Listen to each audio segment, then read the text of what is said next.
Hi, I'm Jijo, and welcome to the third episode of the Global Desi podcast. As promised last time, we were going to do a second part of the UK elections, and today is the day. The UK elections are over, and the Labour Party has come up with a brilliant majority. They have won more than 63% of the seats in the parliament, and I'm talking to a really happy man today. So, Vivian, how are you feeling now that the elections are over and it's kind of what we expected? Hi, Jijo. Yeah, I think it was a lot of what we expected. I think we knew who was going to win. The only thing we did not know was the scale of the victory. And the scale of the victory was been absolutely thumping. So the Labour Party, as you mentioned, got about 63% of the seat share. And within the House of Commons of 650 seats, they've got over 410. And I think they've just fallen short of Tony Blair's monumental 418 in 1997. Whereas, again, as we mentioned last time, the Conservative Party have had a major downswing and they've lost a lot of their seats and have just only done better than the 1906 that they did, which was, 118 years ago?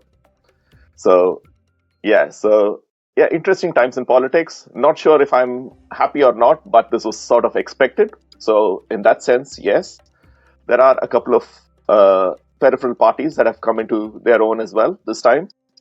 Liberal Democrats have got a fantastic seat share compared to 2019, and they've sort of gone up to where they were in 2010. So, that again is very good.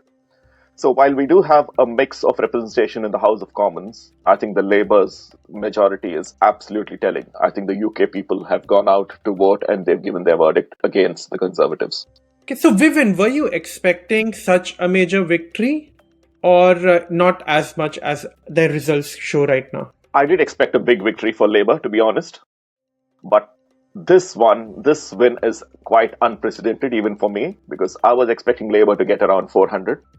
But interestingly, after the elections, when the exit polls came out, this was something that the exit polls got absolutely spot on. I think they were predicting about 410 seats for Labour, and they ended up with 411 or 412, depending on which source you look at. And some exit polls were even suggesting that the Conservatives can go as low as 2 digits. Thankfully, they retained quite a lot more, so they have finished in 3 digits. There are many notable losses from the Conservative side. Rishi Sunak has managed to hold on to his seat, but the other people, Liz Truss, did not have the same luck, and some of the other leaders of Conservatives did not have the same luck. So the next days and weeks will be really interesting as far as the Conservatives are concerned, because there will be a race to the leadership of the Conservative Party as well. So Rishi Sunak is not a given as the leader of the Conservative Party, is it? I think he has stepped down yesterday. When he resigned from his post of Prime Minister, I think he also stepped down as the leader of the Conservative Party. And what makes it more interesting for me this time is a lot of the senior leaders from the Conservatives have actually lost their MP seats. So the race to the leadership of Conservative Party will be an interesting one, and it might be somebody new who's going to take on the face of the Conservative Party now. Yeah, because anybody who lost cannot obviously be in the parliament. So they would have to pick someone from whoever is there in the parliament. Absolutely. Yeah, that's true. Got it. So do you think so for example, when the same thing happened in US, when Trump was defeated, the kind of the exchange of power was not obviously healthy. I did notice that Rishi Sunak actually gave a speech and he promised a very healthy exchange of power. So that's something that's pretty good in terms of how the politics runs in other countries, right? Because both the parties are pretty decent in the way they accept victory and defeat. Yeah, I think I like the way the politics is conducted. Overall in the UK. I mean, there are lots of things which happen behind the background that we do not know, but at least what is visible to the public eye is people are quite graceful in defeat, and that is what was noticed yesterday when Rishi Sunak made his speech, his winning speech actually at his constituency. where he accepted defeat for the party as a whole, and he Mm. congratulated Keir Starmer on being the new Prime Minister of the United Kingdom. What I felt was the speech was quite graceful, and he did accept defeat quite gracefully. And the handover of power, I think, will be quite graceful as well, if it hasn't already happened.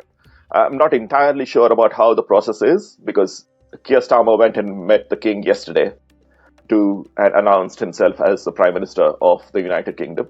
But I don't know, like in India, if we do have a formal swearing-in ceremony of any sort or what or not. I probably think we don't. But having said that, yes. And also going back to the fact that we do not have an extreme left wing or an extreme right wing party. Both of them are center left and center right. So I think the ideologies do have a little bit of an overlap. So I think the handover will be a bit more graceful. So, how do you expect this to change daily life of somebody who is a UK citizen or lives in UK? So the Labour's got a massive thumping majority, isn't it? So what I expect to do is the Labour Party will be down and seriously working on delivering their election manifesto. And the election manifesto was quite clear, and it was very clear with regards to the cost of living crisis. It was very clear with regards to the energy crisis. It was very clear with regards to public spending in the areas of education and the National Health Service. And I think they're going to be taking a more pragmatic stance to skilled migration as well. Brexit is already a done deal, and it was the People's Manifesto that was implemented as far as Britain leaving the EU was concerned. So I don't think there will be any tampering of anything that has already been done as far as Brexit is concerned. But I'm pretty sure that the Labour Party will be taking steps to actually make UK more favourable within the European Union, at least as far as trade ties are concerned. Have there really been discussions from the Conservative Party side as to what or who is to blame for their defeat? Well, when a party loses, it's very easy to apportion blame. But again, like I said yesterday, when Rishi Sunak made his winning speech at his constituency, he actually took total responsibility of the Conservatives' failure on himself.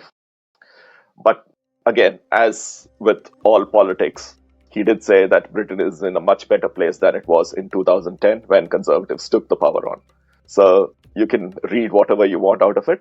But having said that, yeah, Rishi Sunak, as the leader of the party for the current election, has accepted the responsibility. And there were a lot of things wrong. And I'm not blaming a party or a person for that, but there were a lot of global concerns as well during this period that the Conservatives had to contend with. And there was also internal manifestos like the Brexit, etc., which the Conservatives had to contend with. So, and I think the only honest assessment was that the Conservatives did not live up to the expectations of the public. And the public mandate is quite thumping in favor of Labour this time. And now, what is interesting from my point of view, as somebody who likes to analyze these things, go into a little bit of detail, is was it a vote for Labour or was it a vote against Conservatives that Labour just benefited from? See, that's a good point because that leads me to my next question. So, considering what the world situation is, right, a party can promise anything they want for election, but do you think that the Labour would actually be able to deliver, or is it too tall a promise that they would not be able to actually deliver, and it ends up being the same situation as before? I mean, if you look at the election manifestos, I think a lot of the promises that were made for this particular election weren't tall promises. And I think for a majority party who sits in parliament, I think it should be reasonably easy enough for them to deliver. And as far as Labour was concerned, they promised to bring about an improvement in the quality of life for the people living in the UK through reduction in the cost of living, through reduction in inflation, through more pragmatic migration policies, more public funding in national health services and education, etc. And I think these are promises that they have to keep up with, because I don't think these are tall claims at all. These are essential for the running of the country. So this is quite a thumping victory. So does it mean that 63% of UK wanted the Labour Party to come to power? Well, it depends on which way you look at it, Jija.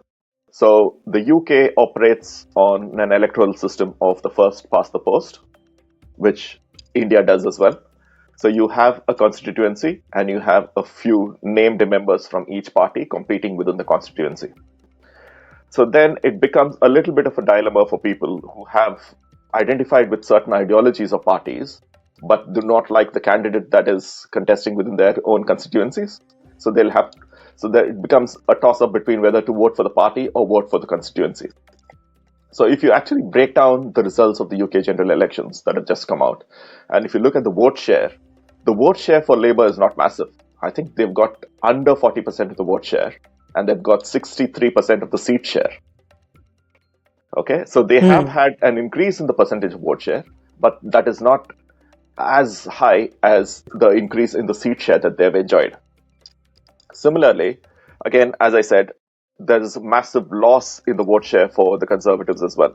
And they've still managed to end up with about a quarter of the vote share, but they've only got about 18 to 19% of the seat share. So that sort of highlights the vagaries of the electoral system that we have both in the UK as well as in India. Whereas some parts of the world have moved on to proportional representation or preferential polls as well, isn't it? How is it in Australia, by the way? So Australia has preferential voting. So when I go to vote, we rank the candidates who are actually contesting as 1, 2, 3, 4. And then based on those rankings, there are certain ways that they eliminate people with least vote and then they slowly get rid of it. That's how it actually works here. So it is very much possible that a given constituency had 3 different folks and each of them had probably 40, 40, and 20 in actual voting.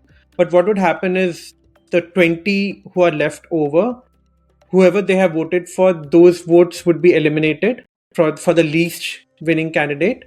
And then in those votes, they'll check who they preferred second person to be the winner. And then that is counted on to the person's tally. So at the end of the day, the constituency would have one winner, one definite winner based on the preferential voting. So that's how we get 1%. But it wouldn't really mean that the majority of the constituency wanted that person to be the winner. Right. He could have been the second, third, or fourth choice, which I think is an interesting concept. Just as a numbers person, do you think then they assign weightings to the priority list? So, for example, number 1 gets a 50% weighting, number 2 gets a 30% weighting, number 3 gets a 20% weighting, or something like that. Is that how the calculations are done? So there is no weightage. It's all about who I selected as my second candidate. So then if my first option would not be considered if he has the least number of votes, but still my second option would be taken into account, so that there is some say that I have in the electoral process, even though my first option did not actually win. Right. If that makes sense. Okay. Yeah, that's quite interesting, quite complicated as well. And yeah, it is actually quite complicated. Moreover, there is also a second aspect in which you vote for a party instead of an individual. So you have an option to, suppose there are 3 parties here and it has 6 individuals. I have an option to either vote for the party or vote for individuals. When I vote for the party, it basically means the 3 people that the party has selected, I want them to be 1, 2, 3. And that's how it is. Otherwise, if I go for an individual, then the voting would be based on individual and 1, 2, 3 could be from different parties. Right. So I think that is another option which adds quite a bit of complication to the whole process. Right. So I think voting for the party is something similar to a proportional representation that they call it in the electoral system, isn't it? So, so depending on what we've seen in the UK, so Labour would have actually only got about 35% of the seats because they got 35% of the vote share or something like that. Is that right? Kind of. So how it would work is, for example, in the LGA election, right? There is every part. So, for example, the population that my constituency has, it would require 3 councillors. So the party will decide that these are the three councillors I want to win. So 1, 2, 3.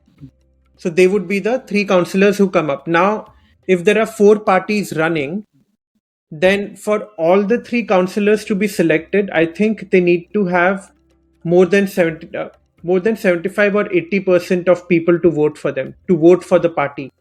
So if 50% of the people vote for the party, then only two of them get selected. If 25% of them vote for the party, then one of them gets selected, and so on and so forth.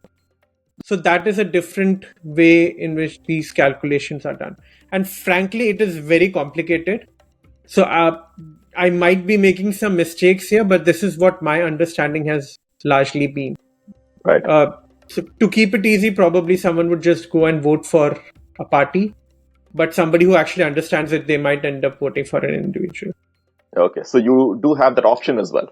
So either voting for Yeah, party or voting for on a preferential that's how basis it for works. individuals.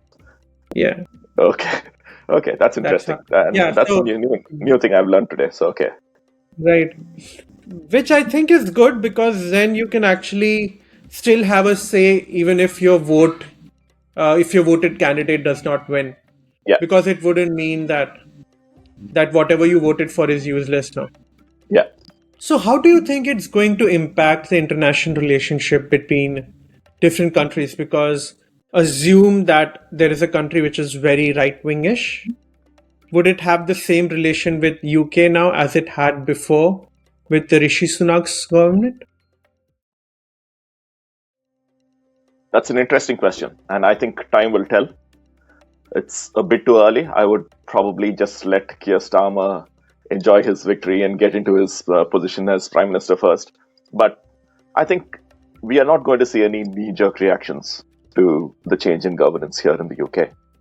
As far as I'm concerned, Labour will more likely take a much more pragmatic and multilateral approach to international relationships. There are 3 or 4 main key players or key factors that we talk about when it comes to international relationships, isn't it? First of all, US. Obviously, you cannot ignore US. And the fact that US themselves are in a bit of a poll frenzy at the moment, not exactly known who the party representative is going to be from the Democrats, because I've been reading some news yesterday that Kamala Harris might be a possible candidate. Who knows? We don't know. Mm. But having said that, yeah, so the UK and US relationships are going to be significant. And as far as these relationships are concerned, this is more about the global perspective, isn't it? It's more about global security and climate change and all the massive macro style policies that we're talking about. And closer to the UK, closer to home, I think there is a little bit of work to be done post Brexit with the European Union. The people feel that the relationships have strained a little bit between the UK and the European Union. I think Labour will probably put forward steps to actually soften that approach and make it a bit more amenable for trade and relationships going forward. And the other major players I can think of, there could be more, but the major players from our point of view, I think, will be India and China. Obviously, you cannot ignore these two massive economies.